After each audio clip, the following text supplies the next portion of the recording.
어머니 음식은요, 솔직히 좀 비위생적이에요. 결혼기념일 저녁 며느리는 내가 만든 음식을 쓰레기통에 버렸습니다. 아들은 모른 척했고 남편은 침묵했습니다. 그날 나는 깨달았습니다. 이 집에서 내가 사라져야만 비로소 내 인생이 다시 시작된다는 걸. 사연 시작 전 구독과 좋아요 부탁드립니다. 오늘의 사연 지금 바로 시작합니다. 안녕하세요. 저는 올해 65살이 된 김선자라고 합니다. 30년 넘게 초등학교에서 아이들을 가르쳤고 작년 2월에 교감으로 정년퇴직했습니다. 1년 전 일이었습니다. 아들 민수가 전화를 했습니다. 엄마 우리 집으로 이사 오시는 게 어때요? 송도 신도시에 넓은 아파트 얻었거든요. 서로 도우면서 살면 좋잖아요. 남편 정우는 좋아했습니다. 아들이 효자네 여보. 우리 나이에 가족 가까이 사는 게 얼마나 좋은 일이야. 나는 조금 망설였지만 결국 고개를 끄덕였습니다. 3월 초 우리는 오래 살던 부천집을 정리했습니다. 30년 넘게 모은 살림살이를 절반으로 줄이는 건 쉽지 않았습니다. 하지만 아들과 가까이 산다는 기대감에 힘든 줄 몰랐습니다. 송도 아파트는 정말 넓고 깨끗했습니다. 35평 새 아파트, 거실 창문으로 보이는 센트럴파크, 며느리 미정이가 현관에서 우리를 맞았습니다. 어머님, 아버님 어서 오세요. 편하게 지내세요. 처음 한 달은 좋았습니다. 아침에 일어나면 출근 준비하는 아들 부부를 볼 수 있었습니다. 저녁엔 함께 식사를 했습니다. 손자, 손녀는 아직 없었지만 그것만으로도 행복했습니다. 하지만 조금씩 달라지기 시작했습니다. 아침 6시에 일어나 부엌에서 아침을 준비하면 며느리가 잠옷 차림으로 나타났습니다. 어머님 괜찮아요. 저희는 간단하게 먹을게요. 빵이랑 우유면 충분해요. 처음엔 젊은 사람들은 다 그렇겠지 생각했습니다. 하지만 점점 더 자주 제가 만든 음식은 식탁에 오르지 않았습니다. 어느 날 저녁 정성껏 만든 된장찌개와 생선구이를 상에 차렸습니다. 며느리가 배달 음식을 시켰다며 치킨과 피자를 들고 들어왔습니다. 오늘은 이거 먹어요. 어머님도 드세요. 아들 민수는 아무 말 없이 치킨을 집어 먹었습니다. 남편 정우만 제 생선구이를 먹었습니다. 며느리는 핸드폰만 보고 있었습니다. 설거지를 하는데 며느리가 부엌으로 들어왔습니다. 어머님 요즘은 밀키트가 더 깨끗해요. 번거롭게 이것저것 안 만드셔도 돼요. 저희도 편하고 어머님도 편하시잖아요. 나는 고개를 끄덕였습니다. 그래, 내가 편한 게 제일 중요하지.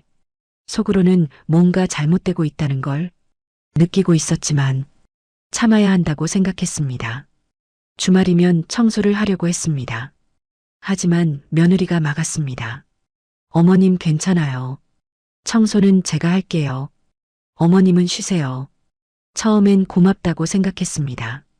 하지만 시간이 지나면서 이상한 기분이 들었습니다. 집안일을 도우려고 하면 며느리는 항상 거절했습니다. 어머님 손 다치시면 어떡해요. 어머님 힘드실 텐데 쉬세요. 요즘 어르신들은 편하게 사시잖아요. 어르신이라는 말이 자꾸 귓가에 맴돌았습니다. 예전엔 어머님이라고 불렀는데 요즘은 어르신이라는 말이 더 많았습니다. 석 달쯤 지났을 때 나는 거실에 거의 나가지 않게 됐습니다. 우리 부부는 작은 방에서 대부분의 시간을 보냈습니다. 식사 시간에만 나가서 조용히 밥을 먹고 들어왔습니다. 아들 민수는 주말에도 회사 일을 했습니다. 거실 소파에 앉아 노트북을 두드렸습니다. 며느리는 친구들을 만나러 나갔습니다. 남편과 나는 방에 앉아 텔레비전을 봤습니다. 어느 날 밤 남편이 조용히 물었습니다. 여보, 우리 여기서 뭐 하는 거지? 나는 대답하지 못했습니다. 나도 같은 생각을 하고 있었으니까요. 하지만 입 밖으로 꺼내지 못했습니다. 아들이 부르지 않았으면 우리가 여기 올 일도 없었잖아. 내가 참으면 괜찮아질 거야. 그렇게 스스로를 달랬습니다. 여름이 됐습니다. 집에선 에어컨이 하루 종일 돌아갔습니다. 나는 추워서 긴팔을 입었지만 며느리는 반팔 차림이었습니다. 거실은 며느리 온도에 맞춰져 있었습니다. 어느 날 저녁, 며느리가 친구들을 집으로 불렀습니다. 거실에서 와인을 마시며 떠드는 소리가 방까지 들렸습니다. 나는 화장실에 가고 싶었지만 한참을 참았습니다. 밤 11시가 넘어서야 친구들이 돌아갔습니다. 나는 그제야 화장실에 다녀왔습니다. 거실 식탁엔 와인 잔과 안주 접시들이 어지럽게 놓여 있었습니다. 다음 날 아침, 며느리는 늦잠을 잤습니다. 나는 조용히 설거지를 했습니다. 그때 아들이 출근하려고 현관으로 나왔습니다. 엄마 설거지는 미정이가 할 거예요. 괜히 하지 마세요. 나는 손을 멈췄습니다. 아들의 말투가 예전과 달랐습니다. 차갑고 불편한 목소리였습니다. 알았어, 민수야. 나는 고무장갑을 벗었습니다. 그날 오후, 나는 남편에게 말했습니다. 여보, 우리 집으로 돌아갈까요? 남편은 고개를 저었습니다. 아들이 섭섭해하면 어떡해. 조금만 더 참아보자. 나는 더 이상 말하지 않았습니다. 하지만 마음속으로는 알고 있었습니다. 이 집에서 우리는 점점 더 투명인간이 되어가고 있다는 걸. 그리고 그날 밤, 나는 우연히 며느리의 핸드폰 화면을 봤습니다. 거실 탁자 위에 놓인 핸드폰, 불이 켜진 채로 놓여 있었습니다. 화면에 보이는 글자들, 나는 그만 숨이 멎는 줄 알았습니다. 동거 지옥 시작된 지 넉 달째, 치매 초기 시어머니와 사는 법. 하지만 더 큰 충격은 그 다음에 기다리고 있었습니다. 며느리의 핸드폰 화면을 본 그날 밤, 나는 잠을 이룰 수 없었습니다. 치매 초기라니. 나는 건강했고 정신도 멀쩡했습니다. 그런데 왜 그런 글을 쓴 걸까요? 다음 날 아침, 나는 용기를 내서 핸드폰을 배워보기로 했습니다. 남편에게 말했습니다. 여보, 나도 인스타그램이라는 거 해볼까 해. 남편이 놀란 얼굴로 물었습니다. 갑자기 왜? 친구들이 하라고 해서. 사실 친구 김영희가 한 달 전부터 인스타그램을 하자고 했었습니다. 선자야, 우리도 이제 배워야지. 손주들 사진도 보고 재미있어. 그때는 귀찮아서 거절했는데 이제는 배워야만 했습니다. 남편이 핸드폰 사용법을 알려줬습니다. 어플을 깔고 계정을 만들었습니다. 아이디는 단순하게 지었습니다. 프로필 사진은 꽃사진으로 했습니다. 며칠 동안 사용법을 익혔습니다. 검색하는 법, 게시물 보는 법, 댓글 다는 법까지 천천히 배웠습니다. 그리고 일주일 후, 나는 며느리의 계정을 찾았습니다. 첫 게시물은 예쁜 카페 사진이었습니다. 두 번째는 명품 가방 사진, 세 번째는 맛있어 보이는 음식, 평범한 일상 사진들이었습니다. 하지만 다섯 번째 게시물부터 분위기가 달라졌습니다. 동거 시작한 지 한 달. 생각보다 힘드네요. 댓글이 수십 개 달려 있었습니다. 힘내요. 며느리 고생이 많아요. 나는 손이 떨렸지만 계속 스크롤을 내렸습니다. 요즘 어르신들 참 이해가 안 돼요. 위생관념이 없으시다니까요.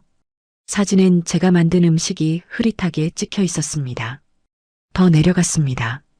아침마다 부엌에서 소란스러우세요.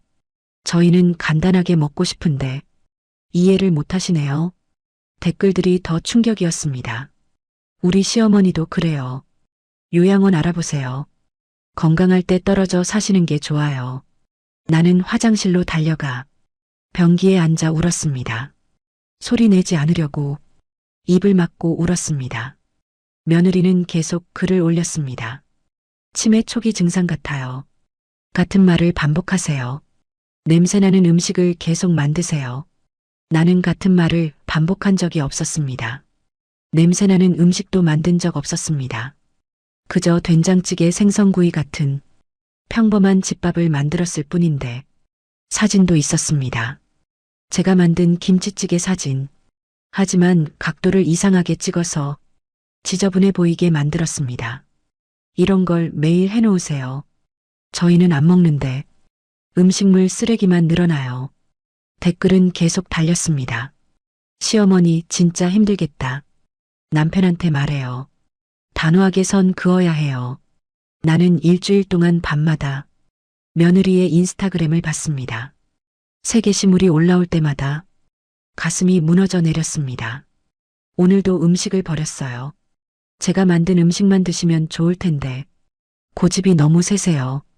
나는 고집을 부린 적이 없었습니다. 오히려 며느리 눈치를 보며 조용히 지냈을 뿐인데 가장 충격적인 글은 2주일 전 거였습니다. 동거 지옥 시작된 지 넉 달째. 치매 초기 시어머니와 사는 법. 첫째 무시하기.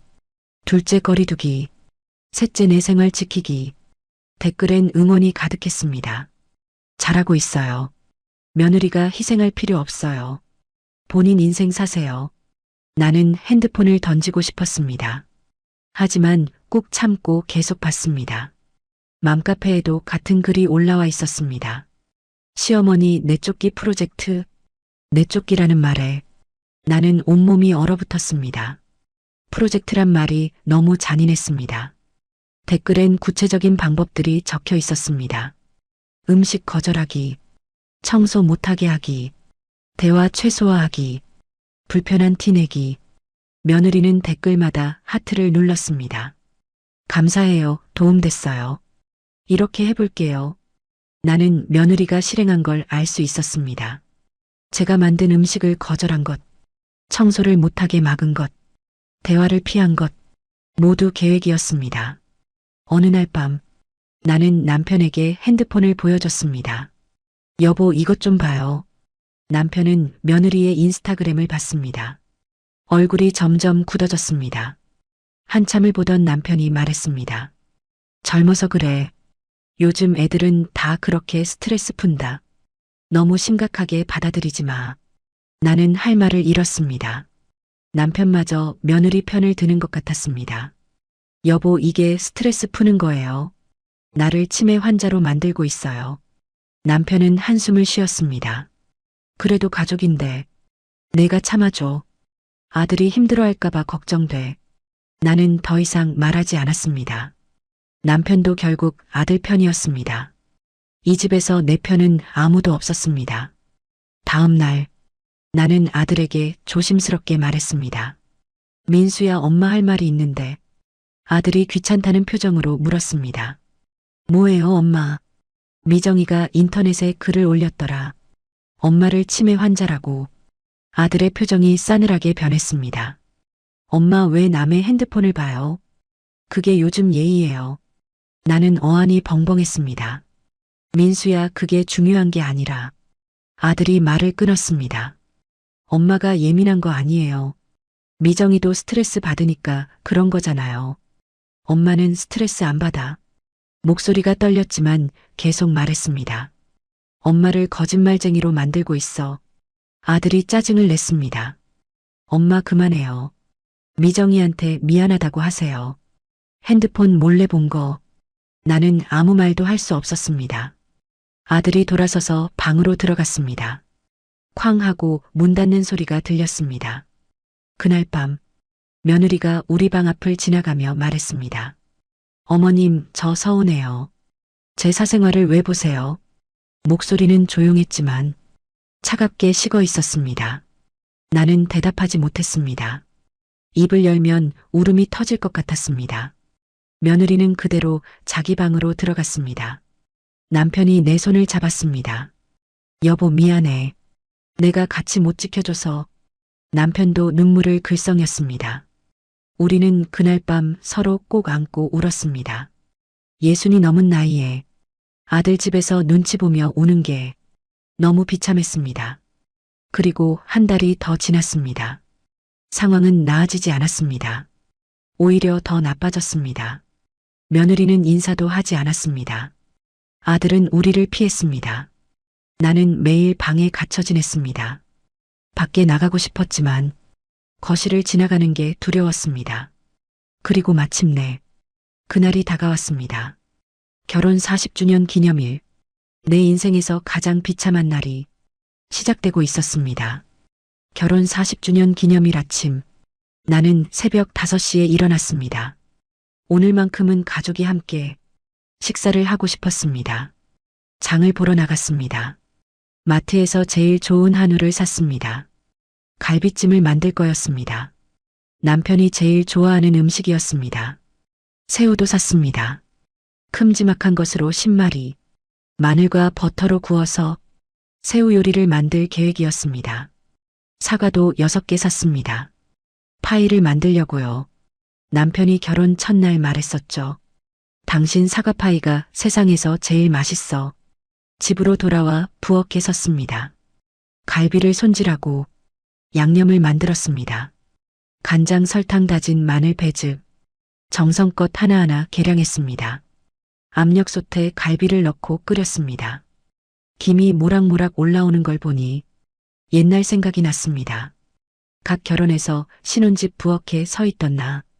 그때는 모든 게 설렜습니다. 남편을 위해 음식을 만드는 것, 아침에 일어나 밥상을 차리는 것, 저녁에 함께 앉아 이야기 나누는 것. 언제부턴가 그 설렘이 사라졌습니다. 부엌에 서는 게 두려워졌습니다. 내가 만든 음식이 거절당할까봐, 내가 존재하는 게 불편해질까봐. 하지만 오늘은 달랐습니다. 40년을 함께 산 남편, 38년을 키운 아들, 그들과 함께하는 특별한 날. 며느리도 이해해주겠지. 오늘만큼은 함께 식사를 하자고. 웃으며 말해주겠지. 갈비찜이 완성됐습니다. 윤기 흐르는 고기에 감자와 당근이 보기 좋게 익었습니다. 새우도 구웠습니다. 마늘, 버터 향이 집 안가득 퍼졌습니다. 며느리가 이 냄새를 싫어한다는 걸 알았지만 오늘만큼은 괜찮을 거라 생각했습니다. 사과파이도 만들었습니다. 오븐에서 막 꺼낸 파이는 노릇노릇 황금빛이었습니다. 계피 향이 달콤하게 퍼졌습니다. 오후 5시 나는 상을 차렸습니다. 갈비찜을 가운데 놓고 새우 요리를 옆에 놓았습니다. 사과파이는 따로 접시에 담았습니다. 샐러드도 만들었습니다. 과일도 예쁘게 깎아서 담았습니다. 남편이 좋아하는 막걸리도 준비했습니다. 6시가 되었습니다. 아들 부부가 퇴근할 시간이었습니다. 나는 방에서 나와 거실에 앉았습니다. 현관문이 열리기를 기다렸습니다. 6시 30분. 현관문이 열렸습니다. 며느리가 들어왔습니다. 손에 큰 쇼핑백을 들고 있었습니다. 며느리는 나를 보더니 잠깐 멈칫했습니다. 어머님, 오늘 뭐 하셨어요? 목소리가 차가웠습니다. 오늘 우리 결혼기념일이잖아. 저녁 준비했어. 며느리는 쇼핑백을 들어보였습니다. 저도 음식 사왔는데요. 가슴이 철렁 내려앉았습니다. 뭐 사왔어? 백화점에서 특별 세트 샀어요. 오늘 같은 날은 특별해야 하잖아요. 며느리가 쇼핑백을 열었습니다. 고급스러운 포장의 음식들이 나왔습니다. 스테이크, 랍스터, 트러플, 파스타. 내가 만든 음식과는 차원이 다른 것들. 며느리가 식탁을 봤습니다. 어머님, 이거 치워주세요. 제가 준비한 걸로 먹을게요. 목소리엔 거부감이 묻어 있었습니다. 나는 아무 말도 할 수 없었습니다. 며느리는 내 대답을 기다리지 않고 자기가 산 음식을 식탁에 놓기 시작했습니다. 그때 아들이 들어왔습니다. 우와, 이게 뭐야? 미정이가 준비했어, 오빠. 역시 미정이가 센스 있어. 아들은 내가 만든 음식을 보지도 않았습니다. 며느리가 산 음식에만 관심이 있었습니다. 이거 비싼 거잖아. 고마워, 자기야. 나는 천천히 일어섰습니다. 그럼 나는 어머님도 같이 드세요. 며느리가 형식적으로 말했습니다. 식탁에 앉았습니다. 남편도 나와서 앉았습니다. 여보, 수고했어. 남편이 작은 목소리로 말했습니다. 식사가 시작됐습니다. 아들과 며느리는 백화점 음식만 먹었습니다. 내가 만든 갈비찜엔 젓가락도 대지 않았습니다. 새우 요리도 마찬가지였습니다. 엄마, 이거 정말 맛있다. 아들이 스테이크를 먹으며 말했습니다. 그치, 오빠, 내가 고른 거야. 며느리가 뿌듯한 표정으로 웃었습니다. 남편만 조용히 갈비찜을 먹었습니다. 맛있어, 여보. 남편이 작게 말했습니다. 아들과 며느리는 듣지 못한 척했습니다. 식사가 끝났습니다. 며느리가 일어서며 말했습니다. 잘 먹었어요. 어머님도 수고하셨어요.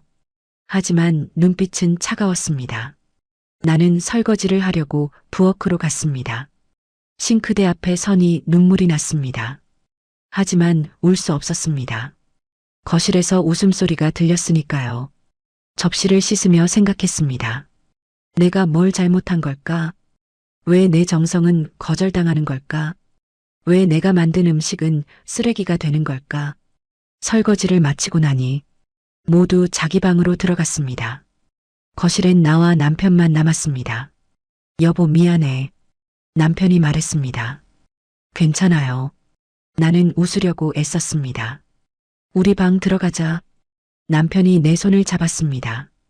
방으로 들어가는데 식탁 위에 음식들이 보였습니다. 갈비찜은 거의 그대로였습니다. 새우 요리도 몇 개 빼고 그대로였습니다. 사과파이는 한 조각도 먹지 않았습니다. 가슴이 무너져 내렸습니다. 하지만 참았습니다. 방으로 들어가 문을 닫았습니다. 밤 11시쯤 됐을까요? 화장실에 가려고 나왔습니다. 부엌에서 무슨 소리가 났습니다. 며느리인 것 같았습니다. 조용히 다가갔습니다. 며느리가 냉장고 문을 열고 있었습니다. 손에 뭔가를 들고 있었습니다. 쓰레기통이었습니다. 며느리는 냉장고에서 뭔가를 꺼내 쓰레기통에 넣고 있었습니다. 가까이 가서 봤습니다. 갈비찜이었습니다. 랩도 뜯지 않은 채 통째로 쓰레기통에 들어가 있었습니다. 새우 요리도 그대로 버려졌습니다. 사과파이도 한 조각 먹지 않은 채 쓰레기통 속으로 사라졌습니다. 나는 그 자리에 얼어붙었습니다. 며느리가 돌아서다 나를 봤습니다.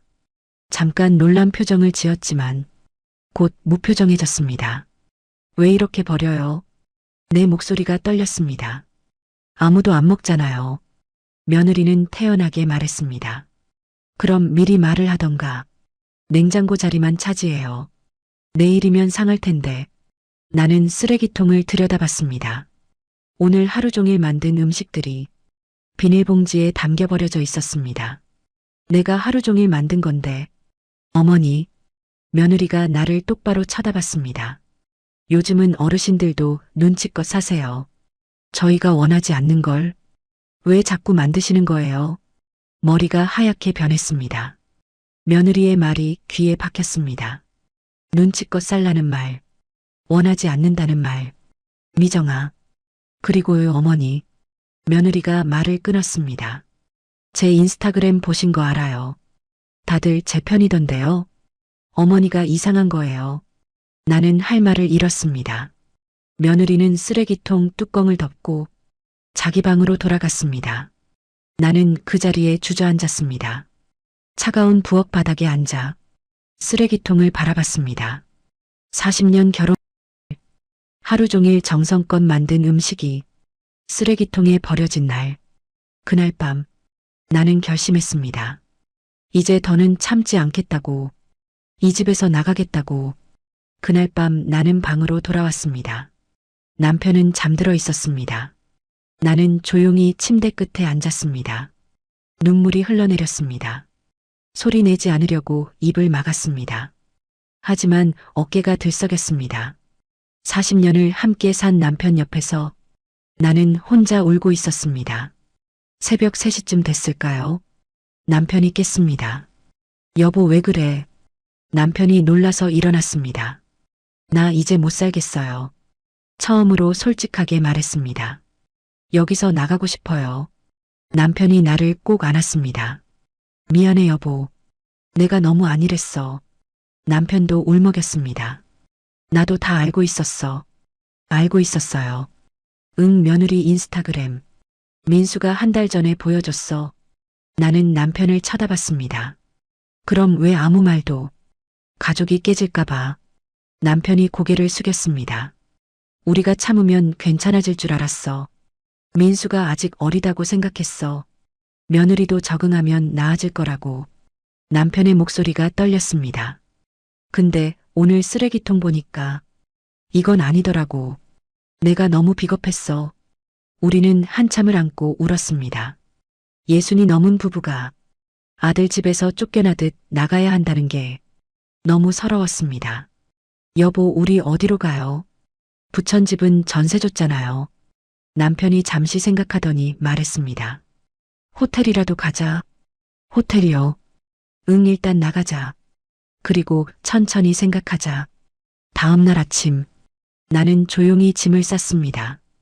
많이 가져올 필요 없었습니다. 옷가지 몇 벌과 세면도구, 그게 전부였습니다.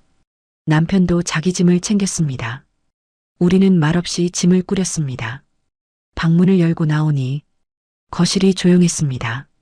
아침 8시, 아들과 며느리는 아직 자고 있었습니다. 우리는 메모를 남기기로 했습니다. 남편이 종이에 적었습니다. 민수야, 미정아, 우리 먼저 나간다. 너희끼리 편하게 살아라. 짧은 메모였습니다. 현관문을 열려는데 뒤에서 소리가 났습니다. 엄마, 아빠 어디 가세요? 아들이 방에서 나왔습니다. 잠옷 차림의 아들이 우리 짐을 보며 물었습니다. 이사 가는 거예요. 그래. 남편이 담담하게 대답했습니다. 왜요, 갑자기? 갑자기가 아니야. 남편의 목소리가 단호했습니다. 우리 여기서 더는 못 살겠다. 엄마, 무슨 소리예요? 아들이 당황했습니다. 며느리도 방에서 나왔습니다. 어머님, 아버님. 며느리가 놀란 척했습니다. 무슨 일이세요? 나는 며느리를 똑바로 봤습니다. 미정 씨, 우리 더는 눈치 안 보고 살고 싶어요. 며느리 얼굴이 굳었습니다. 제가 뭘 잘못했나요? 모르겠으면 인스타그램 보세요. 며느리가 입술을 깨물었습니다. 그건 그냥 제 일상을, 우리를 치매 환자로 만들고 쓰레기 취급한 게 일상이에요. 아들이 끼어들었습니다. 엄마, 그만해요. 미정이도 힘든 거잖아요. 힘들면 우릴 불렀어야지. 내 목소리가 높아졌습니다. 왜 불러놓고 내쫓듯이 대해? 민수야, 엄마가 뭘 잘못했니? 아들이 대답하지 못했습니다. 우리 나갈게. 남편이 내 손을 잡았습니다. 잘 살아라. 현관문을 열고 나왔습니다. 뒤에서 아들이 불렀습니다. 엄마, 아빠. 우리는 돌아보지 않았습니다. 엘리베이터를 타고 내려갔습니다. 남편이 내 손을 꽉 잡았습니다. 잘한 거야, 여보. 우리 당당하게 살자. 1층에 내려서니 아침 햇살이 눈부셨습니다. 차가운 공기가 폐를 채웠습니다. 그제야 숨을 쉴 수 있었습니다. 여보, 어디로 갈까? 일단 역 앞 호텔로 가자. 우리는 택시를 탔습니다. 송도 아파트가 점점 멀어졌습니다. 호텔에 짐을 풀고 앉았습니다. 남편이 커피를 타왔습니다. 여보, 미안해. 왜요? 당신 잘못이 아니에요. 내가 더 단호했어야 했어. 내가 아들한테 약했어. 남편이 자책했습니다. 이제부터 잘하면 돼요. 우리는 커피를 마시며 앞으로 계획을 세웠습니다. 부천집 전세가 끝나려면 아직 1년이 남았습니다. 당분간 호텔에 있을까? 돈이 너무 많이 들잖아요. 그래도 편하게 쉬자.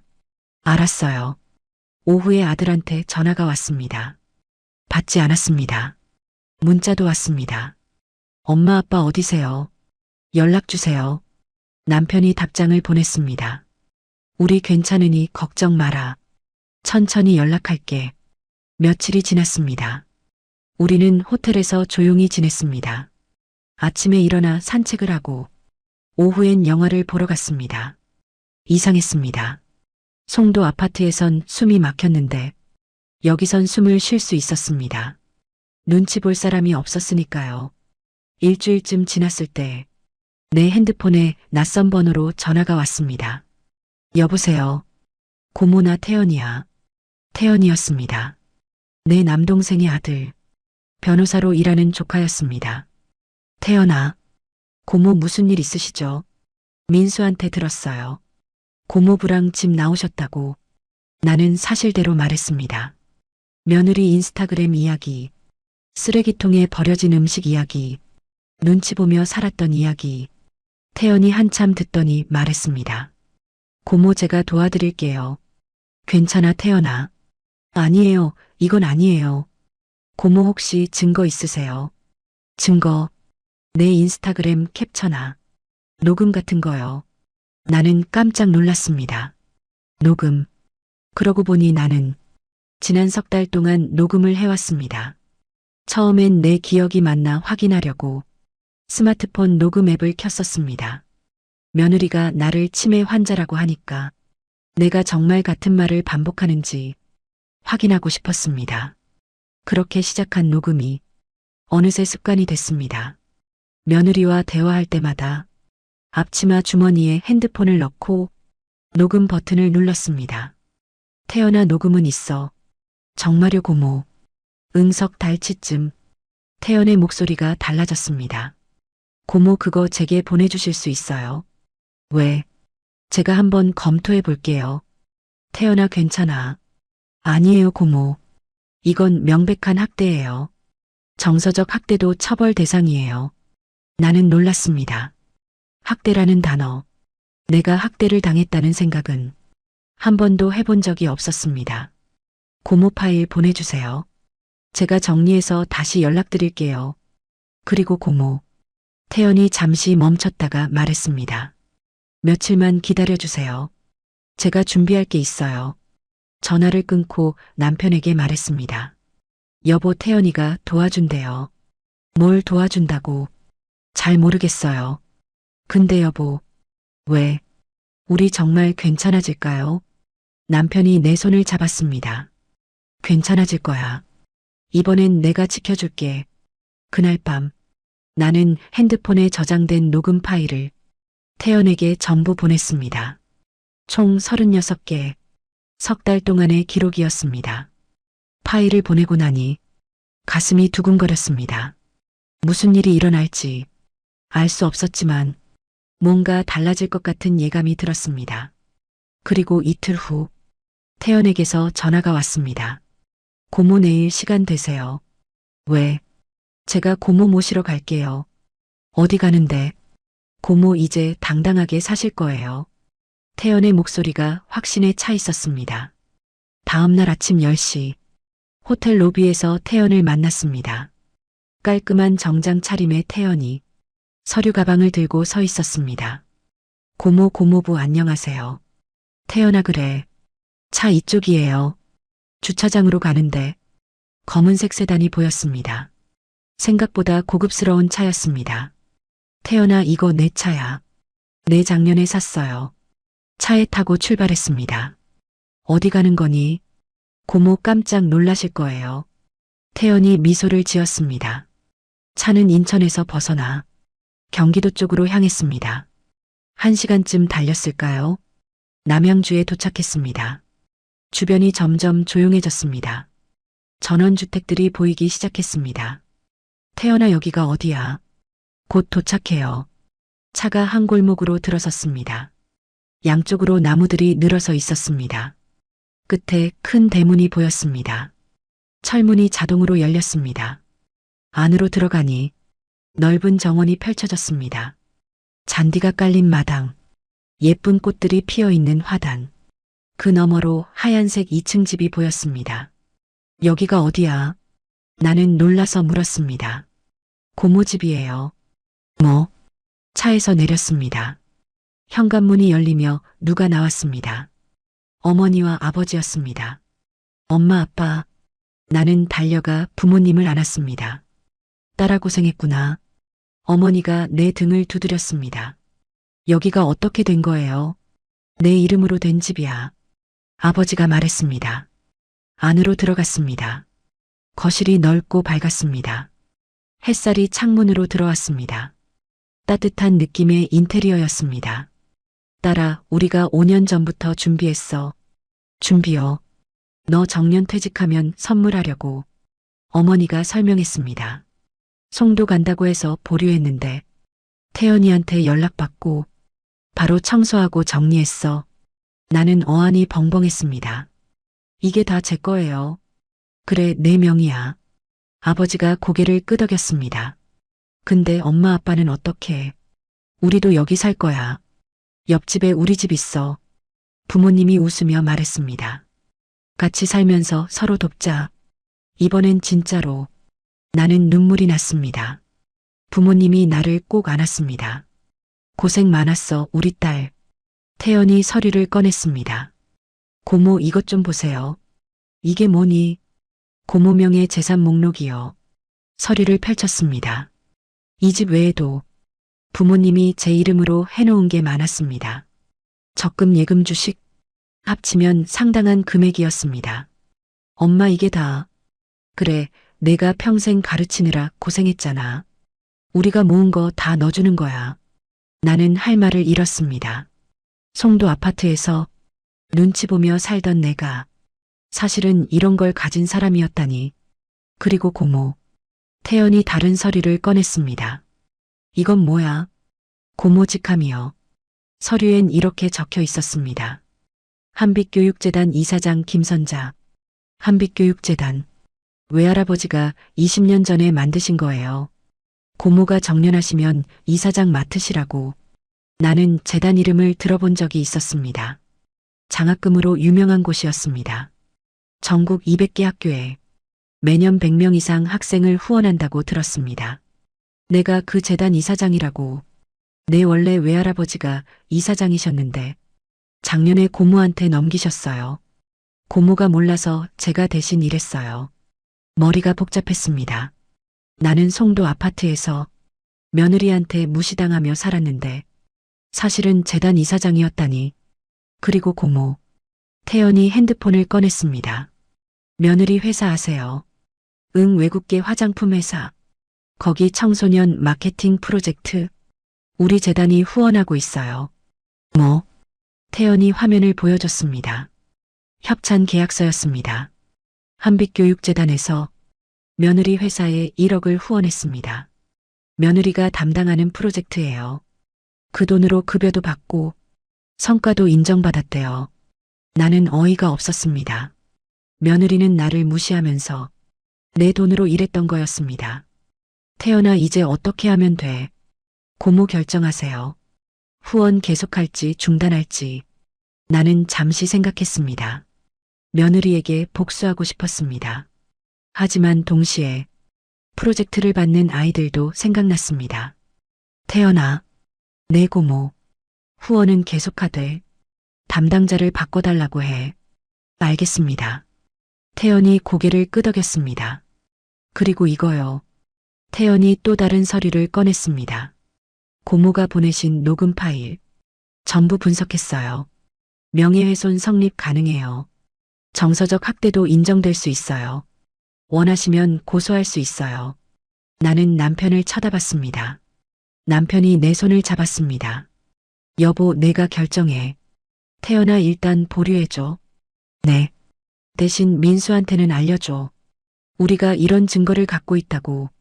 알겠습니다, 고모. 태연이 메모했습니다. 그리고 하나 더. 뭐가 또 있어? 고모가 민수한테 준 돈 있잖아요. 생활비로 매달 200만 원. 근데 고모, 실제 사용 내역은 30만 원이에요. 뭐? 나머지는 민수 개인 통장으로 갔어요. 2년 동안 총 4,080만 원이요. 나는 믿을 수 없었습니다. 아들이 내 돈을 착복했다니. 확실해. 내 은행 거래 내역 확인했어요. 나는 주저앉고 싶었습니다. 아들이 그런 짓을 했다니.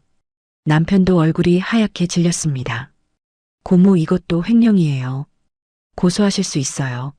나는 한참을 생각했습니다. 아들이 잘못했지만 그래도 내 자식이었습니다. 태연아, 이것도 일단 보류해줘. 대신 민수한테는 알려주고 돌려받을 거라고 말해줘. 알겠습니다. 그날 오후 우리는 새 집에 짐을 풀었습니다. 부모님이 준비해둔 방은 따뜻하고 아늑했습니다. 저녁에 부모님과 함께 식사했습니다. 내가 만든 음식을 모두 맛있게 먹었습니다. 딸이 만든 게 제일 맛있어. 아버지가 말했습니다. 식사 후 거실에 앉아 따뜻한 차를 마셨습니다. 창밖으로 별이 보였습니다. 여보, 우리 정말 괜찮아진 거야. 그래, 이제 시작이야. 남편이 웃었습니다. 그날 밤 나는 오랜만에 편하게 잠들었습니다. 눈치 볼 사람도 없고 무시당할 일도 없었습니다. 하지만 나는 알고 있었습니다. 이야기는 아직 끝나지 않았다는 걸 아들과 며느리가 알게 될 거였습니다. 진실을 말이에요. 새 집으로 이사한 지 사흘째 되는 날, 태연에게서 전화가 왔습니다. 고모 오늘 오후에 시간 되세요. 왜 무슨 일 있니? 재단 사무실 좀 구경시켜 드릴게요. 오후 2시, 태연이 차를 몰고 왔습니다. 서울 강남 한복판 30층짜리 빌딩 앞에 섰습니다. 여기가 재단 사무실이야. 네, 23층이요. 엘리베이터를 타고 올라갔습니다. 문이 열리자 깔끔한 사무실이 보였습니다. 입구에 한빛교육재단이라고 금색 글씨가 새겨져 있었습니다. 직원들이 일하고 있었습니다. 저분들이 고모를 위해 일해요. 태연이 나를 안내했습니다. 이사장실 문을 열었습니다. 넓은 책상과 편안한 의자, 창문으로 서울 시내가 한눈에 보였습니다. 여기가 고모 자리예요. 내가 여기서 일한다고. 네, 원하시면요. 일주일에 한두 번만 나오셔도 돼요. 책상 위에 서류들이 놓여 있었습니다. 이게 뭐야? 올해 장학금 신청서예요. 전국에서 300건 넘게 들어왔어요. 나는 서류를 하나씩 넘겨봤습니다. 어려운 환경에서도 공부하는 아이들, 꿈을 향해 노력하는 학생들, 한 장 한 장 읽는데 눈물이 났습니다. 고모 괜찮으세요? 응, 괜찮아. 제가 고모님을 여기 모신 이유는요. 태연이 의자를 당겨 앉으며 말했습니다. 고모가 얼마나 대단한 분인지 알려드리고 싶었어요. 송도 아파트에서는 무시당했지만 여기서 고모는 200명 아이들의 은인이세요. 매년 5억씩 장학금을 주는 분이에요. 가슴이 뭉클했습니다. 내가 그렇게 대단한 사람이었구나. 네, 진짜 대단하세요. 그때 태연 핸드폰이 울렸습니다. 잠깐만요, 고모. 전화를 받는 태연의 표정이 굳어졌습니다. 네, 알겠습니다. 지금 바로 처리하겠습니다. 전화를 끊고 나를 봤습니다. 고모 며느리 회사에서 연락 왔어요. 뭐래? 담당자 교체 통보받고 사장이 직접 사과하고 싶대요. 그래. 그리고요, 고모. 태연이 잠시 머뭇거렸습니다. 며느리가 회사에서 문제가 생겼대요. 무슨 문제? 재단 이사장님 가족을 인스타그램에 조롱했다는 소문이 돌아요. 나는 놀랐습니다. 누가 알려준 거야? 회사 내부에서 알아낸 것 같아요. 며느리 인스타그램이 공개 계정이거든요. 지금 회사에서 난리래요. 징계위원회까지 열린대요. 나는 복잡한 기분이었습니다. 며느리가 벌을 받는 게 당연하지만 한편으론 마음이 무거웠습니다. 태연아, 네 고모. 회사에 전화해줘. 징계는 회사 재량에 맡기되 재단은 프로젝트 후원 계속한다고. 정말요, 고모. 응, 잘못한 건 며느리지. 프로젝트 받는 아이들은 아니잖아. 태연이 고개를 끄덕였습니다. 역시 고모세요. 사무실을 나와 차에 탔습니다. 집으로 가는 길에 태연이 조심스럽게 물었습니다. 고모 민수한테는 언제 알릴까요? 생활비 착복한 거요. 내일 알려줘. 그리고 일주일 안에 갚으라고 해. 알겠습니다. 안 갚으면 그때는 법적 조치를 취하자. 집에 도착했습니다. 남편이 현관에서 나를 맞았습니다. 다녀왔어, 여보. 응, 재단 사무실 다녀왔어. 저녁 식사를 하며 오늘 있었던 일을 말했습니다. 남편이 놀란 표정으로 들었습니다. 여보, 당신 정말 대단해. 나도 오늘 알았어. 내가 이렇게 대단한 사람인 줄. 우리는 서로 마주보고 웃었습니다. 다음 날 아침, 태연에게서 문자가 왔습니다. 고모 민수한테 통보했어요. 뭐래? 전화가 왔습니다. 고모 민수가 지금 난리예요. 어떻게 난리인데? 돈 어떻게 갚냐고. 4천만 원이 넘는데. 그건 민수가 알아서 할 일이야. 그리고 고모. 또 뭐야? 민수가 미정이 일까지 알았어요. 회사에서 징계받는 거요. 내 부부 싸움 엄청 한대요. 나는 한숨이 나왔습니다. 태연아, 고마워. 천만에요, 고모. 오후에 현관 초인종이 울렸습니다. 인터폰을 보니 아들이었습니다. 남편과 눈을 마주쳤습니다. 여보, 어떻게 할까? 일단 문 열어주자. 현관문을 열었습니다. 아들이 초췌한 얼굴로 서 있었습니다. 머리는 헝클어져 있고 눈은 충혈돼 있었습니다. 엄마, 아빠, 들어와. 아들이 집 안으로 들어왔습니다. 거실을 둘러보는 아들의 눈이 커졌습니다. 여기가 어디예요? 우리 집이야. 엄마, 아빠 집이. 그래. 아들은 할 말을 잃은 듯 했습니다. 앉아. 남편이 말했습니다. 아들이 소파에 앉았습니다. 한참을 말이 없더니 고개를 숙였습니다. 엄마, 아빠 죄송해요. 내가 정말 잘못했어요. 뭐가 잘못했는데? 남편이 물었습니다. 생활비 착복한 거요. 그것만이야. 아들이 고개를 들었습니다. 엄마를 무시한 것도요. 미정이 편만 든 것도요. 다 제 잘못이에요. 나는 아무 말하지 않았습니다. 엄마, 제가 변명은 안 할게요. 그냥 정말 죄송해요. 돈은 갚을 거야. 남편이 물었습니다. 네, 어떻게든 갚을게요. 대출이라도 받아서요.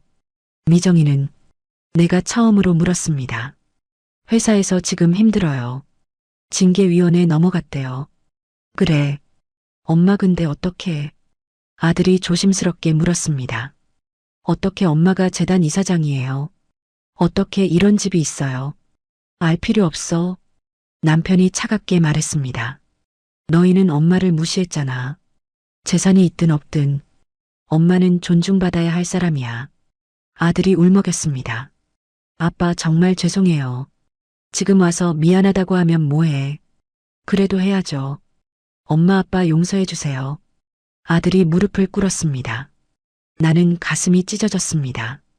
내 자식이 무릎 꿇는 모습 보고 싶지 않았습니다. 일어나. 엄마, 일어나라니까. 아들이 천천히 일어났습니다. 민수야. 네, 엄마. 엄마는 내가 용서를 빌어서 용서하는 게 아니야. 내가 진짜로 뉘우치는지 지켜볼 거야. 네, 엄마. 그러니까 당분간은 연락하지 마. 아들의 얼굴이 무너졌습니다. 엄마, 그럼 저는 내가 할 일이나 해. 돈 갚고 미정이 돌보고. 알겠습니다. 아들이 고개를 숙였습니다. 그리고 민수야. 남편이 말했습니다. 네, 아빠. 미정이한테 전해. 재단 후원은 계속된다고. 프로젝트는 계속하래. 정말이요? 그래, 엄마가 결정하신 거야. 아들이 눈물을 흘렸습니다. 엄마, 감사합니다. 미정이한테 전할게요. 아들이 일어섰습니다. 저 갈게요. 그래. 현관까지 배웅했습니다. 아들이 돌아서며 말했습니다. 엄마, 아빠 사랑해요. 꼭 용서받을게요. 문을 닫았습니다. 남편이 나를 안았습니다. 잘했어, 여보. 맞게 한 거지. 그런데 여보, 왜? 가슴이 아파. 나도 그래. 우리는 서로 꼭 안았습니다. 그날 밤, 태연에게서 또 연락이 왔습니다. 고모, 큰일 났어요. 무슨 일인데? 며느리 인스타그램이요. 맘카페에 퍼졌어요. 그래서 교육 전문 미디어에서 기사 쓰려고 한대요. 익명으로 보도된대요. 그래. 나는 담담하게 대답했습니다. 고모, 괜찮으세요? 응, 괜찮아. 며느리가 한 짓이니까 책임져야지. 알겠습니다, 고모. 전화를 끊고 창밖을 봤습니다. 달이 밝게 빛나고 있었습니다. 새로운 시작이 다가오고 있었습니다. 하지만 나는 알고 있었습니다. 며느리에게는 더 큰 폭풍이 다가오고 있다는 걸. 일주일이 지났습니다. 태연에게서 연락이 왔습니다. 고모, 기사 나왔어요. 핸드폰으로 기사를 봤습니다. 교육 전문 매체였습니다. 제목이 눈에 들어왔습니다. 명망 있는 교육자 가족 내 학대 논란. 한빛교육재단 이사장 며느리의 인스타그램. 기사는 조심스럽게 쓰여 있었습니다. 이름은 익명 처리됐습니다. 하지만 내용은 구체적이었습니다. 며느리가 올린 게시물들, 맘카페에 퍼진 글들, 그리고 회사 내부 소문까지 댓글이 수백 개 달렸습니다. 며느리가 너무했네요. 은인을 그렇게 대하다니. 요즘 젊은 사람들 무섭네요. 하지만 반대 의견도 있었습니다. 동거가 쉽지 않았을 거예요. 며느리도 힘들었을 수 있어요. 나는 댓글을 다 읽지 않았습니다. 사람들이 뭐라고 하든 이미 일어난 일이었습니다. 태연아 괜찮아. 고모 정말이요. 응 이제 그만하자. 그런데 고모. 왜? 맘카페가 난리예요. 태연이 화면을 보여줬습니다. 며느리의 아이디가 특정됐습니다. 사람들이 예전 글들을 찾아냈습니다. 시어머니 내쫓기 프로젝트, 치매 초기 증상 체크리스트, 동거 지옥 탈출 방법. 모든 글이 캡처돼서 퍼졌습니다. 며느리는 계정을 삭제했지만 이미 늦었습니다. 맘카페에서 추방당했대요. 그래. 사람들이 엄청 화났어요. 나는 복잡한 심정이었습니다. 며느리가 잘못한 건 맞지만 이렇게까지 될 줄은 몰랐습니다. 태연아 이제 그만하자. 네 고모. 더 이상 확산되지 않게 최선을 다할게요. 하지만 일은 계속 커졌습니다. 며느리 회사에서 연락이 왔습니다. 징계 결과가 나왔다고 했습니다. 3개월 정직이었습니다. 그리고 프로젝트 담당에서 제외, 다른 부서로 발령났습니다. 아들한테서 문자가 왔습니다. 엄마 미정이가 너무 힘들어해요. 회사도 힘들고 온라인도 힘들어요. 나는 답장하지 않았습니다. 며칠 후 또 문자가 왔습니다. 엄마 제발 도와주세요. 미정이가 우울증 왔어요. 그제야 나는 답장했습니다. 병원 데려가. 치료받게 해. 아들이 전화를 걸었습니다. 받지 않았습니다. 남편이 내 손을 잡았습니다. 여보 괜찮아. 응 괜찮아. 내가 잘못한 게 아니야. 2주일이 더 지났습니다. 집 앞에 누가 서 있었습니다. 며느리였습니다. 훨씬 말랐습니다. 얼굴은 화장기 없이 창백했습니다. 눈 밑엔 다크서클이 짙었습니다. 어머님, 나는 대답하지 않았습니다. 죄송합니다. 며느리가 고개를 숙였습니다. 제가 정말 잘못했어요. 어머님께 너무 심한 짓을 했어요. 들어가. 어머님, 들어가라고. 며느리는 돌아서지 않았습니다. 어머님 용서해 주세요. 제발요. 나는 문을 닫으려고 했습니다. 며느리가 무릎을 꿇었습니다. 어머님 제발. 남편이 나왔습니다. 미정 씨 일어나세요. 아버님, 이렇게 빈다고 되는 게 아니에요. 진심으로 뉘우치세요. 그리고 시간을 주세요. 며느리가 울었습니다. 죄송합니다. 정말 죄송합니다. 남편이 며느리를 일으켰습니다. 가세요. 민수 잘 돌보세요. 며느리가 비틀거리며 돌아섰습니다. 뒷모습이 초라했습니다. 문을 닫고 나는 주저앉았습니다. 여보, 남편이 나를 안았습니다. 내가 너무한 거 아니야. 아니야, 당신 잘못 없어. 그래도 가슴이 아파. 나도 그래. 우리는 한참을 그렇게 있었습니다. 다음 날 아들이 돈을 갚았습니다. 대출을 받아서 갚았다고 했습니다. 통장에 4,080만 원이 들어왔습니다. 태연에게서 연락이 왔습니다. 고모 민수가 편지를 보냈어요. 편지를 내 고모한테 전해달라고. 편지가 도착했습니다. 아들의 손글씨였습니다. 엄마 아빠께 정말 죄송합니다. 제가 너무 어리석었습니다. 엄마가 얼마나 대단한 분인지 왜 몰랐을까요? 아니 알았어도 무시했을 거예요. 저는 엄마의 따뜻함만 받고 엄마의 위대함은 몰랐습니다. 정말 죄송합니다. 미정이도 많이 반성하고 있습니다. 병원 다니면서 치료받고 있어요. 천천히 나아지고 있어요. 엄마 아빠, 저희에게 시간을 주세요. 꼭 용서받을 수 있도록 달라진 모습 보여드릴게요. 편지를 읽고 나는 울었습니다. 남편도 눈물을 닦았습니다. 여보 어떻게 할까? 조금 더 기다려보자. 얘들이 정말 변하는지. 그래 그러자. 한 달이 지났습니다. 아들은 매주 편지를 보냈습니다. 며느리의 상태, 자신들의 반성, 달라지려는 노력들. 나는 답장하지 않았습니다. 하지만 편지는 다 읽었습니다. 그리고 어느 날 태연에게서 연락이 왔습니다. 고모 며느리가 뭔가 알았대요. 뭘? 자기 출생에 대해서요. 친모가 누군지. 내 손에서 핸드폰이 떨어질 뻔했습니다. 태연아 어떻게 알았대? 병원 진료 기록 때문이래요. 우울증 치료받으면서 가족력 조사하다가 알았대요. 나는 의자에 주저앉았습니다.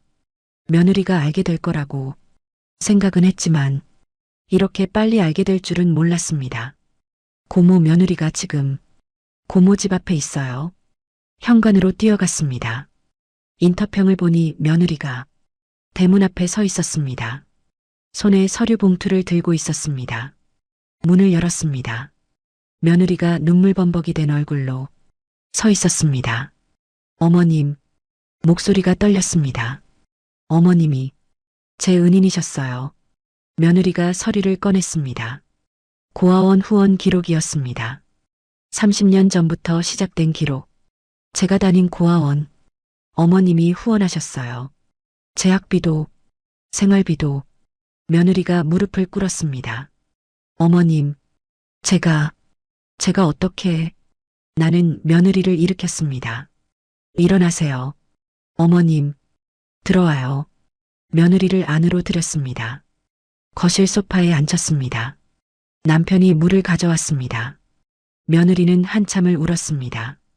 말을 할 수 없는 것 같았습니다. 진정하세요. 어머님 저는 천천히 말해요. 며느리가 떨리는 손으로 서류를 펼쳤습니다. 제 친모가 어머님 대학 동기셨어요. 나는 고개를 끄덕였습니다. 알고 있었어요. 정말요? 미정 씨 어머니랑 친했어요. 대학 때 같은 과였죠. 근데 사고로 돌아가셨어요. 며느리가 더 세게 울었습니다. 어머니가 돌아가시고 제가 고아원에 갔을 때 어머님이 저를 후원한 거 맞아요. 왜요? 친구 딸이니까요. 그런데 왜 말씀 안 하셨어요? 며느리가 물었습니다. 말할 필요 없었어요. 그냥 친구 딸 도운 거예요. 어머님, 며느리가 내 손을 잡았습니다. 제가 은인한테 어떤 짓을 한 거예요? 인스타그램에 치매 환자라고 했어요. 쓰레기통에 음식 버렸어요. 눈치 보라고 했어요. 며느리는 말하면서 계속 울었습니다. 제가 사람이에요. 어떻게 그럴 수가 있어요? 나는 며느리의 손을 꼭 잡았습니다. 미정 씨, 네 어머님, 저도 잘못했어요.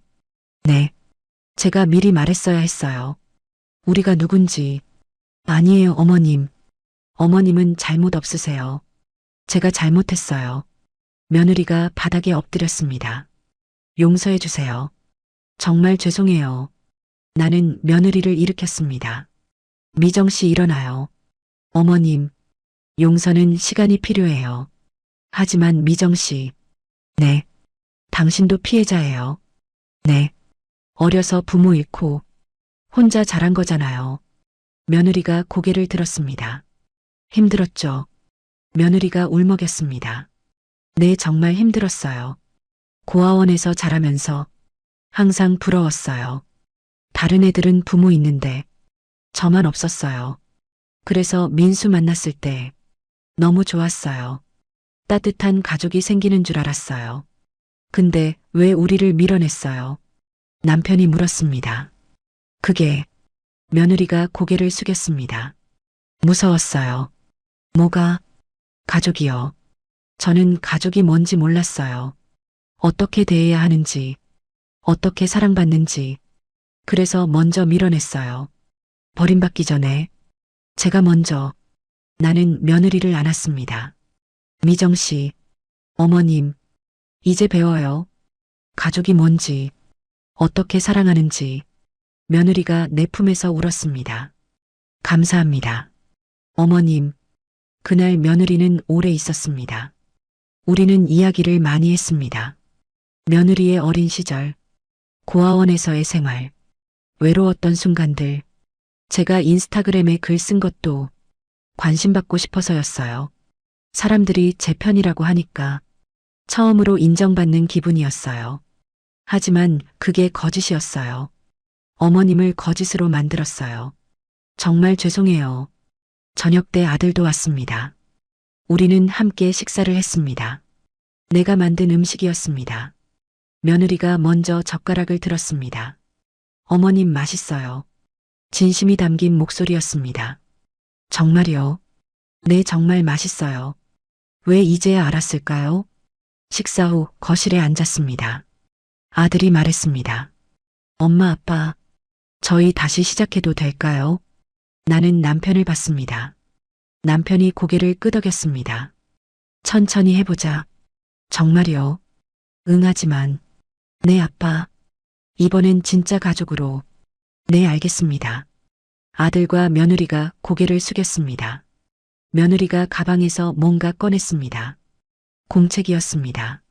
어머님, 이거. 공책을 펼쳤습니다. 며느리가 쓴 반성문이었습니다. 날짜별로 적혀 있었습니다. 저의 잘못, 어머님께 한 짓들, 하나하나 다 적었어요. 수십 페이지에 걸쳐 자신의 잘못을 적어놨습니다. 구체적이고 솔직했습니다. 그리고 이것도요. 또 다른 공책을 꺼냈습니다. 앞으로 할 일들이에요. 어머님께 잘하기, 아버님께 효도하기, 남편 잘 돌보기, 저 자신 돌아보기, 하나하나 계획을 세워놨습니다. 매일 실천하고 체크하고 있어요. 벌써 한 달째예요. 나는 공책을 넘겨봤습니다. 진심이 느껴졌습니다. 미정 씨, 네 어머님, 정말 잘하고 있어요. 며느리가 울었습니다. 감사합니다. 그때 태연이 전화했습니다. 고모 지금 계세요? 응, 왜? 제가 갈게요. 중요한 거 있어요. 30분 후 태연이 도착했습니다. 서류 가방을 들고 왔습니다. 고모 이거 보세요. 서류를 펼쳤습니다. 며느리 회사 관련 서류였습니다. 회사에서 징계 취소했대요. 정말요? 내 재단에서 선처 요청했다고 사장이 직접 결정했대요. 며느리가 놀라 태연을 봤습니다. 그리고 프로젝트 담당 다시 맡으라고 하네요. 어머님, 며느리가 나를 봤습니다. 제가 요청했어요. 왜요? 미정 씨가 잘할 거니까요. 이번엔 제대로.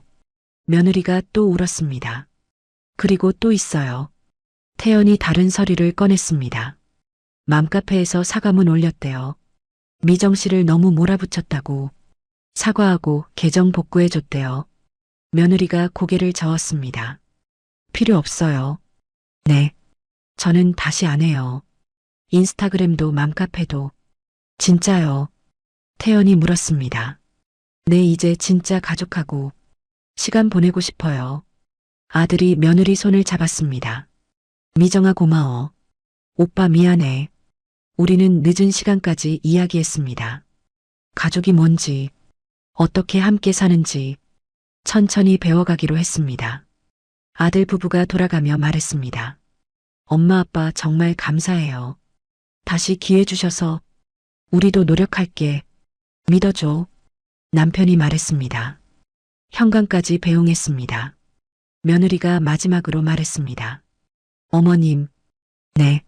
제가 어머님 딸이 돼도 될까요? 진짜 딸처럼요. 나는 며느리를 안았습니다. 당연하죠. 우리 딸. 며느리가 내 품에서 울었습니다. 차가 떠나는 걸 보며 남편이 말했습니다. 여보, 잘 끝난 것 같아. 아직 시작이에요. 그래도 희망이 보여. 맞아요. 우리는 손을 잡고 집으로 들어갔습니다. 그날 밤 침대에 누워 남편이 말했습니다. 여보, 당신 대단해. 왜요? 용서하는 게 쉽지 않잖아. 근데 해냈어. 아직 완전히 용서한 건 아니에요. 알아. 시간이 필요해요. 그래, 천천히 가자. 우리는 서로 안고 잠들었습니다. 오랜만에 편안한 잠이었습니다. 하지만 나는 알고 있었습니다. 진짜 시험은 지금부터라는 걸. 아들과 며느리가 정말 변할 수 있을지 지켜봐야 한다는 걸. 석 달이 지났습니다. 아들과 며느리는 매주 찾아왔습니다. 손에 항상 뭔가를 들고 왔습니다. 과일꽃 작은 선물들. 처음엔 어색했습니다. 대화도 짧았습니다. 잘 지내세요. 응, 너희도. 하지만 점점 나아졌습니다. 며느리가 부엌을 도왔습니다. 어머님, 제가 할게요. 같이 해요. 함께 음식을 만들었습니다. 며느리가 물었습니다. 이 양념은 어떻게 만들어요? 이렇게 하는 거야. 천천히 가르쳐 줬습니다. 며느리는 열심히 배웠습니다. 어머님, 음식이 정말 맛있어요. 많이 배워가요. 어느 날 며느리가 말했습니다. 어머님, 제가 회사에서 상 받았어요. 정말 내 프로젝트 성공했대요. 축하해요. 어머님 덕분이에요.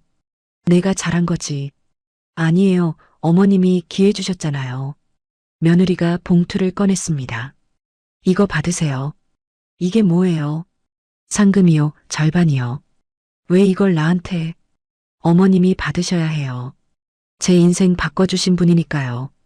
나는 봉투를 돌려줬습니다. 미정 씨가 쓰세요. 어머님, 미정 씨가 번 거예요. 며느리가 눈물을 글썽였습니다. 감사합니다. 잘 쓰세요. 아들도 달라졌습니다. 대출을 다 갚았다고 했습니다. 엄마 이제 떳떳해요. 고생했어. 앞으로는 정직하게 살게요. 미정이랑 같이. 그래 믿어.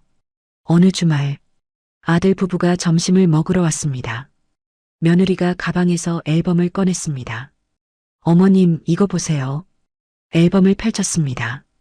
고아원 시절 사진들이었습니다. 이게 제가 5살 때예요. 어머 귀엽네. 이 옷 어머님이 보내주신 거래요. 고아원 선생님이 말해줬다고 했습니다. 매년 명절마다 새 옷이 왔대요. 그게 다 어머님이셨어요. 며느리가 다음 페이지를 넘겼습니다. 이건 초등학교 입학식이에요. 책가방 예쁘다. 이것도 어머님이 보내주신 거래요. 한 장 한 장 넘기는데 눈물이 났습니다. 내가 보낸 것들이 며느리 인생에 함께 있었습니다. 어머님, 네. 제가 외롭지 않았던 건 어머님 덕분이에요. 물론 부모님은 안 계셨지만 항상 누가 저를 지켜보는 것 같았어요. 그게 어머님이셨어요. 며느리가 마지막 페이지를 펼쳤습니다. 대학 졸업 사진이었습니다. 이날 정말 행복했어요. 학사모 쓰고, 근데 옆에 아무도 없었어요. 다른 애들은 부모님이랑 찍는데 저는 혼자였어요. 며느리가 울었습니다. 그때 생각했어요. 부모님이 계셨다면 함께 웃었을 텐데 나는 며느리를 안았습니다. 이제 있잖아요. 우리가. 네, 감사해요. 그날 저녁 며느리가 물었습니다. 어머님, 제 친모는 어떤 분이셨어요? 나는 앨범을 가져왔습니다. 대학 시절 사진들이었습니다. 여기 이 친구가 미정 씨 엄마야. 어머. 며느리가 사진을 들여다봤습니다. 저랑 닮았어요. 그렇지, 정말 닮았어. 엄마는 어떤 분이셨어요? 밝고 따뜻한 사람이었어. 늘 웃고 다녔어. 친구들을 잘 챙겼지. 미정 씨랑 똑같네.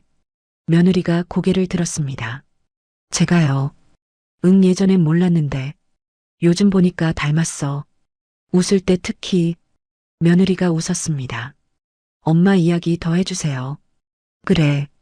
우리는 밤늦게까지 이야기했습니다. 며느리 어머니 이야기, 대학 시절 추억들, 함께 꿨던 꿈들. 엄마는 선생님이 되고 싶어 했어. 정말요? 응, 아이들 가르치는 게 꿈이었대. 그럼 어머님이랑 같네요. 그러게. 운명인가 봐요. 며느리가 사진을 쓰다듬었습니다. 엄마 보고 싶어요. 그럴 거야. 근데 어머님이 계셔서 다행이에요. 나는 며느리 손을 잡았습니다. 우리 이제 진짜 가족하자. 네, 어머님. 6개월이 지났습니다. 명절이 다가왔습니다. 추석이었습니다. 며느리가 전화했습니다. 어머님, 저희가 갈게요. 송편같이 만들어요. 좋지. 명절 전날 아들 부부가 짐을 싸서 왔습니다. 이틀 묵고 갈게요. 그래, 좋아. 다음 날 아침 일찍 부엌에서 소리가 났습니다. 며느리가 먼저 일어나 아침을 준비하고 있었습니다. 어머님 주무세요. 제가 할게요. 괜찮아, 같이 하자. 함께 아침을 만들었습니다. 며느리가 상을 차렸습니다. 조심스럽게 하나하나 놓았습니다. 어머님, 이렇게 하는 거 맞죠? 응, 잘했어. 며느리가 환하게 웃었습니다. 차례를 지냈습니다. 며느리가 절을 했습니다. 할아버지, 할머니, 지켜봐 주세요. 제가 이제 제대로 살게요. 진심이 담긴 목소리였습니다. 오후에 송편을 빚었습니다. 며느리가 서툴게 빚었습니다.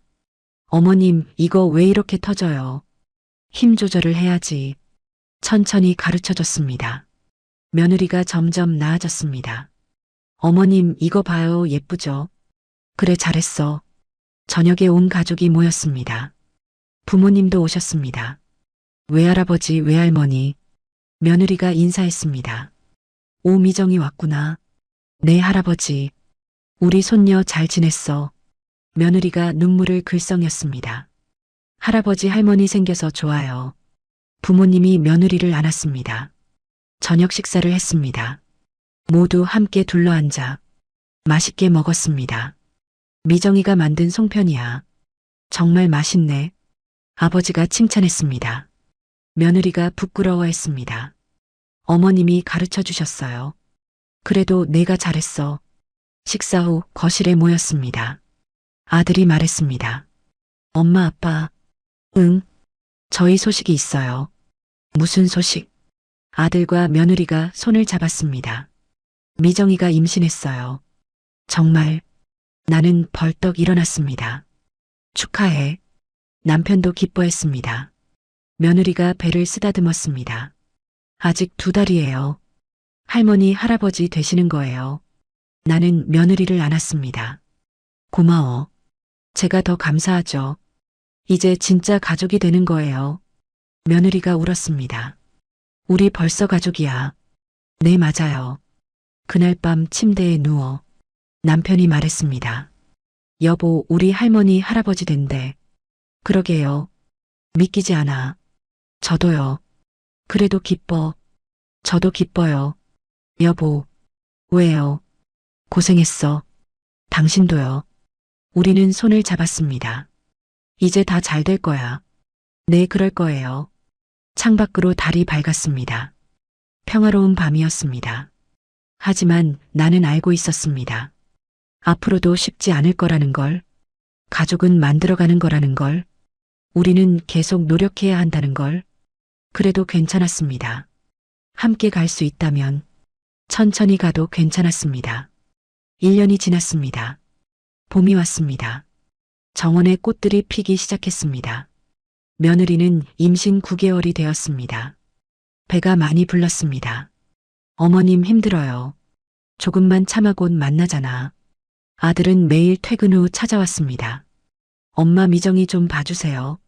걱정 마, 내가 있어. 우리는 함께 출산을 준비했습니다. 아기방을 꾸몄습니다. 옷을 샀습니다. 이름도 함께 지었습니다. 여자아이면 서연이, 남자아이면 서준이. 며느리가 말했습니다. 좋은 이름이네. 어느 날 새벽, 며느리에게서 전화가 왔습니다. 어머님, 양수가 터졌어요. 지금 간다. 병원으로 달려갔습니다. 며느리는 진통 중이었습니다. 어머님, 아파요. 힘내, 미정아. 옆에서 손을 잡아줬습니다. 잘하고 있어. 조금만 더 힘내. 10시간의 진통 끝에 아기가 태어났습니다. 여자아이였습니다. 축하합니다. 건강한 여자아이예요. 아기를 안아봤습니다. 작고 따뜻했습니다. 서연아, 할머니야. 아기가 눈을 떴습니다. 까만 눈동자가 나를 봤습니다. 예쁘다, 우리 손녀. 며느리가 회복실에서 잠들었습니다. 나는 아기를 안고 창밖을 봤습니다. 햇살이 따뜻했습니다. 서연아, 너는 사랑받으며 자랄 거야. 외롭지 않을 거야. 아들이 다가왔습니다. 엄마, 고마워요. 뭐가? 이 모든 게요. 엄마가 용서해주지 않았으면 이 행복이 없었을 거예요. 나는 아들 손을 잡았습니다. 민수야. 네, 엄마. 너도 고생했어. 달라지려고 노력했잖아. 아들이 울었습니다. 앞으로도 잘할게요. 믿어. 며느리가 회복실에서 나왔습니다. 아기를 안았습니다. 서연아, 엄마야. 미안해, 서연아. 엄마가 많이 부족해. 하지만 최선을 다할게. 며느리가 나를 봤습니다. 어머님, 네. 제가 좋은 엄마 될 수 있을까요? 당연하지. 자신 없어요. 나도 처음엔 그랬어. 정말요? 응, 누구나 처음엔 서툴러. 천천히 배우는 거야. 어머님이 가르쳐 주세요. 그럼. 며느리가 웃었습니다. 퇴원 후 며느리는 우리 집에 왔습니다. 산후조리를 함께 하기로 했습니다.